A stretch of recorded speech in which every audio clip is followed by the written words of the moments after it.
గుట్టుగా గుట్టుగా గుప్పమంటూ గంజాయి సాగు నల్లమల అటవీ ప్రాంతంలో గంజాయి సాగు జోరుగా సాగిపోతుందట. హై స్కూల్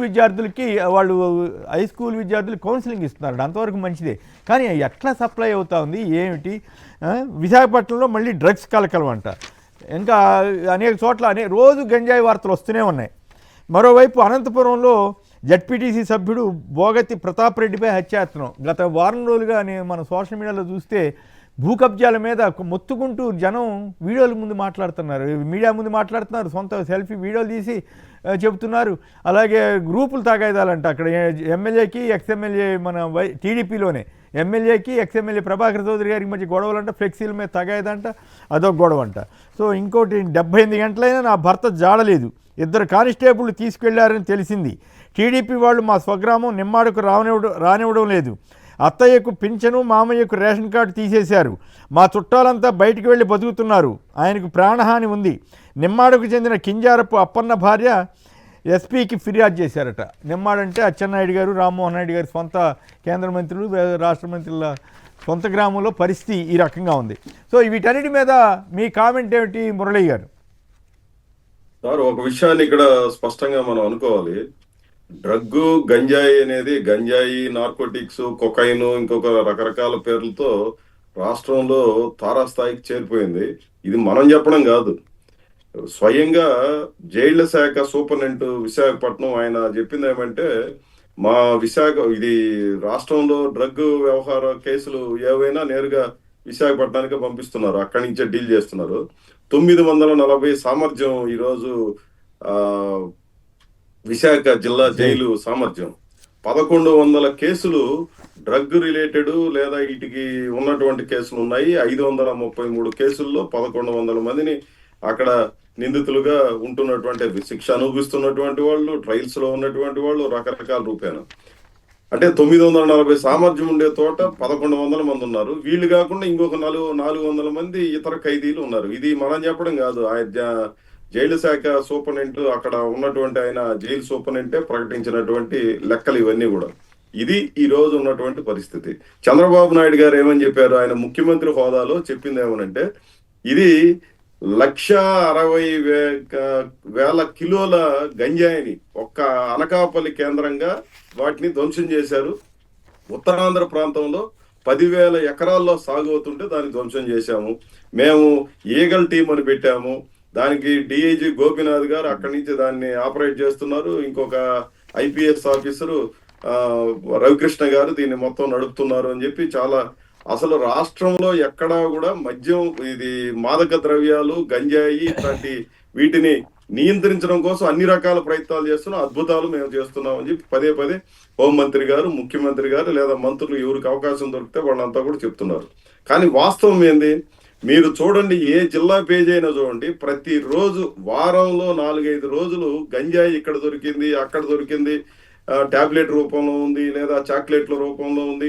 నేను ఇటీవల కొన్ని స్కూళ్ళని ఏదో సందర్భంలో స్కూళ్ళని చూడడం కోసం వెళ్తే టీచర్స్ చెప్తున్నది ఏంటంటే, ఇక్కడ నేను ఇంకా క్లియర్ గా చెప్తాను, తిరుపతిలో కరకంబాడి అనే ప్రాంతంలో ఉన్నటువంటి ఒక హై స్కూల్లో పిల్లలు ఒక మామూలు సాధారణమైనటువంటి పిల్లల కంటే డిఫరెంట్ గా ప్రవర్తిస్తున్నటువంటి పరిస్థితి కొనసాగుతోందని చెప్పారు.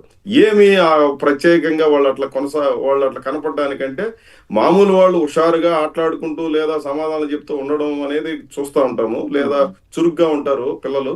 వీళ్ళు చాలా మత్తుగా ఉండడము, లేదంటే చాలా కోపంతో ఆవేశంతో ప్రవర్తించడము, లేదనంటే కొన్ని సందర్భాల్లో వాడు ఎట్లా రియాక్ట్ అవుతాడో అర్థం కానటువంటి పరిస్థితి కనిపించడం, ఇది వీళ్ళు పూర్తిగా ఆ పిల్లల్లో ప్రత్యేకంగా కనిపిస్తున్నారు. కారణం ఏందనేది మాకు అర్థం కాలేదు. తీరా పోయి చూస్తే ఈ స్కూల్కి దగ్గరలో చాక్లెట్లు అమ్ముతున్నారు, ఇవి గంజాయి డ్రగ్స్ రిలేటెడ్ చాక్లెట్లు అని చెప్పి మేము ఫిర్యాదు చేసినా ఎవరు పట్టించుకున్న పరిస్థితి లేదని చెప్పి స్వయంగా అక్కడ ఉన్నటువంటి ఉపాధ్యాయులు చెప్పారు. నేను ఇదే విషయాన్ని director of school education Vijay Kumar గారి దృష్టికి తీసుకోపోయిన, ఆ ఫోటోలు సంబంధించినటువంటి వ్యవహారం ఇదంతా కూడా ఏదో ఒక్క కరకంబాడి అనే ఒక స్కూల్ కాదు, రాష్ట్రంలో చాలా చోట్ల స్కూళ్ళ దగ్గర, కాలేజీల దగ్గర యూత్ ఎక్కడైతే ఒక పోగవుతారో అట్లాంటి ప్రదేశాలన్నింటిలో కూడా విచ్చలవిడిగా సాగుతున్నటువంటి పరిస్థితి ఉంది. 8,000 కోట్ల రూపాయల విలువైనటువంటి గంజాయిని మేము ధ్వంసం చేశామని చెప్పి స్వయంగా ముఖ్యమంత్రి ప్రకటన చేశారు. ఇది ఇంత ధ్వంసం చేస్తున్నారు, ఇంత తీవ్రమైనటువంటి నిఘా ఉంది, విజిలెన్స్ ఇంత పకడ్బందీ చేస్తున్నామని చెప్పి పదే పదే చెప్తున్నారు. అయినా రాష్ట్రంలో ఇంత తీవ్రత ఎందుకు ఉంది అని అంటే, ఇది ఈ రాష్ట్రం కాదు, ఒరిస్సా నుంచి ఇదంతా దిగుమతి అవుతుంది. ఆంధ్ర ఒరిస్సా బార్డర్ సమస్య, సరిహద్దు సమస్యగా ఇది తీవ్రమైనటువంటి సమస్యగా ఉందని చెప్పి స్వయంగా మంత్రులు, ముఖ్యమంత్రి చెప్తున్నటువంటి పరిస్థితి. ఒకటి మాత్రం మనం ఇక్కడ అర్థం చేసుకోవాల్సింది, పసిబిడ్డల జీవితాలతో చెలగాటమాడుతున్నటువంటి పరిస్థితి.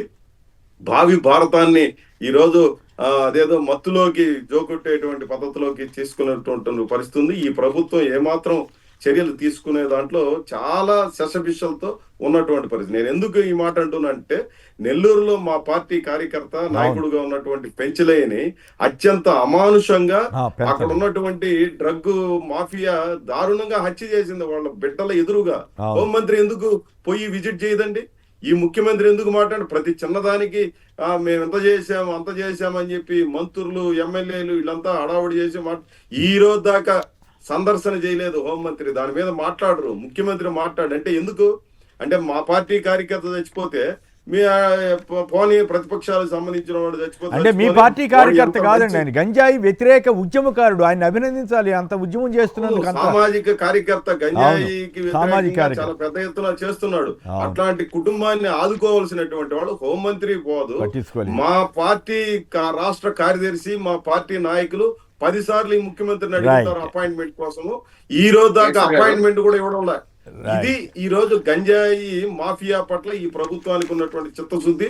ఇది ఈ రకమైనటువంటి ధోరణి కొనసాగుతా ఉంది రాష్ట్రంలో అనే విషయం ఉదాహరణగా నేను చెప్పదలుచుకున్నాను. బాగా చెప్పారు. రాజీవ్ గారు చెప్పండి, ఓ పక్క రాత్రి ఇది 1వ తారీఖు 31st నైట్కు 500 కోట్లు ఎంతో తాగేశారంట. ఓ పక్కేమో మద్యాన్ని ఇట్లా పెడుతున్నారు, ఇంకో పక్కేమో గంజాయి ఇష్టారాజ్యంగా తిరుగుతుంది. 100 రోజుల్లోనే నియంత్రిస్తామని చెప్పినటువంటి గంజాయి పరిస్థితి. ఇంకోవైపు అనంతపురంలో అరాచకాలు, ఇంకోవైపు ఏమో నెమ్మాడ మంత్రుల ఊళ్ళలోనే ఇట్లా జరుగుతుండటం, 78 గంటలైనా భర్త జరగలేదని చెప్పడం. ఏమిటి ఈ పరిస్థితి రాజీవ్? సార్, ముందుగా మీరు మద్యం గురించి అడిగారు కాబట్టి, గతంలో జగన్మోహన్ రెడ్డి గారు ప్రభుత్వ హయాంలో ఉన్నప్పుడు ఆయన చెప్పాడు, మద్యాన్ని తారాస్థాయికి ముట్టుకోవాలంటే షాక్ కొట్టే రేంజ్ లో ధరలను నేను పెంచుతాను, మద్యాన్ని నియంత్రిస్తానని చెప్పి ఆ దిశగా జగన్మోహన్ రెడ్డి గారు షాపులు తగ్గించడం, పర్మిట్ రూములు తీసేయడం, లేదా ధరలు భారీగా పెంచడం, ఇవన్నీ జరిగినాయి. అప్పుడు ఇదే పవన్ కళ్యాణ్ గారు రోడ్ల మీదకి వచ్చి చాలా మాటలు మాట్లాడాడు. ఏమని? మద్యపాన ప్రియుల కడుపు కొడుతున్నావు జగన్ అని చెప్పి మద్యపాన ప్రియులు అందరినీ రెచ్చగొట్టాడు. ఇంకో పక్క ఏం చెప్పారు? ఒక పక్క అమ్మ ఒడి, మరో పక్క నాన్న బుడ్డి, డబ్బులు ఇచ్చినట్టు ఇచ్చి మీ నాన్న దగ్గర బుడ్డి దగ్గర డబ్బులు లాక్కుంటున్నారని చెప్పి ప్రచారం చేశారు. అయితే నాకు నిన్నే తెలిసినటువంటి విషయం, అధికారికంగా బహుశా ఫిబ్రవరి 1 నుండి అవి అమలు కాబోతా ఉన్నాయి. అదేంటంటే, భారతదేశం మొత్తం కూడా, అంటే ఇప్పుడు ఎన్డీఏ ప్రభుత్వం కేంద్ర ప్రభుత్వంలో భాగమే కదా, ఇలా మంత్రులు అక్కడ, వాళ్ళ మంత్రులు ఇక్కడ ఉన్నది ఖచ్చితంగా ఎన్డీఏ ప్రభుత్వం తీసుకున్నటువంటి నిర్ణయం. మరి దీని మీద పవన్, చంద్రబాబు ఏం మాట్లాడతారో మనం చూడాలి. సిగరెట్ల మీద, బీడీల మీద, పాన్ మసాలాల మీద ధరలు భారీగా పెంచింది కేంద్ర ప్రభుత్వం. ఎందుకు? దాన్ని తగ్గించాలని, వారి ఆరోగ్యాలను కాపాడాలని. అందులో భాగంగా ఏంటంటే, ఫిబ్రవరి 1 నుండి 18 రూపాయలు ఉండే ఒక సిగరెట్ 72 రూపాయలు అవ్వబోతుంది సార్.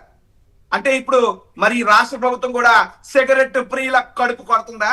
పాన్ మసాలాల ప్రియుల కడుపులు కొడుతుందా? అంటే ఈ రకమైనటువంటి మాటలు మాట్లాడడం సమాజానికి ఆరోగ్యకరమైన ఆ స్థాయిలో పాపం జగన్మోహన్ రెడ్డి గారు మంచి మనసుతో ప్రజల ఆరోగ్యాన్ని కాపాడాలని మద్య నియంత్రణ కోసం ఆయన కష్టపడి శ్రమిస్తే ఆయన మీద బురద జల్లారు. ఈ రోజు జగన్మోహన్ రెడ్డి గారు అప్పుడు మద్యం కోసం ఏదైతే పాలసీలు చేశారో ఈ రోజు కేంద్ర ప్రభుత్వం ఇంప్లిమెంట్ చేస్తుంది. రేట్లు పెంచితే వాళ్ళందరూ ఆ దగ్గరికి వెళ్ళాలనేటువంటి భావన కలుగుతుంది. జగన్మోహన్ రెడ్డి గారు మద్యం విషయంలో తీసుకున్నటువంటి విజనరీ నిర్ణయాలను కూడా విషం చిమ్మారు. ఈ రోజు మరి పవన్ కళ్యాణ్ గారు, చంద్రబాబు గారు కూడా మరి వాళ్ళ పథకాలు ఇచ్చినట్టు ఇచ్చి మరి ఇప్పుడు ఈ డబ్బులన్నీ లాగేస్తారు కదా వాళ్ళ దగ్గర నుండి. దీని మీద సమాధానం చెప్పాలి. ఒకటి.